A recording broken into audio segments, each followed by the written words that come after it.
Gelatin poke cake is another recipe that gives boxed cake mix some added flavor. We started by baking a regular white cake mix as directed on the box. We let it cool, and now we need to poke some holes all throughout the cake. All I'm doing is taking a regular fork and poking holes in the cake about a ½ inch apart. This is one of the reasons why it's called a gelatin poke cake. We'll actually be pouring the Jell-O mixture over top, and poking holes in the cake allows that gelatin mixture to sink down through and give the cake some extra flavor. Again, you will get some cake build up on that fork. It's a nice moist cake, so some of that will stick with you. Again, poking those holes through the entire cake. Just going the whole way through, all the way along to the edges, and last row. All right, once those holes are poked in your cake, you'll want to prepare your gelatin. I have a cup of boiling water, and I'm adding my gelatin mix to that water.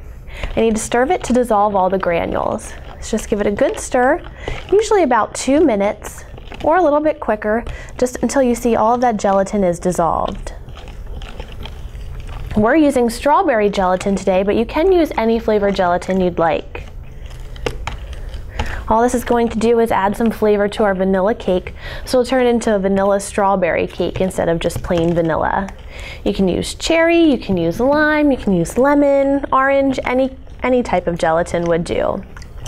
Again, you want to make sure that this water is boiling so it helps those crystals to dissolve. All right, we're looking pretty good here. They're almost all dissolved, just another stir or two. And once those are all dissolved, you want to go ahead and add a ½ cup of cold water to the gelatin mixture. So I'm going to go ahead and add that now. Again, it's a ½ cup of cold water. It'll help the gelatin to set. Stir that around. Get it all mixed through. And then what I'm going to do is just pour this gelatin mixture over my cake. I'm going to go ahead and pour that, making sure to evenly distribute this mixture over top of the entire cake. I'm going to give it a nice pink color. Again, if you're using lime gelatin, it should turn it green. If you're using lemon gelatin, it'll give it a yellow touch.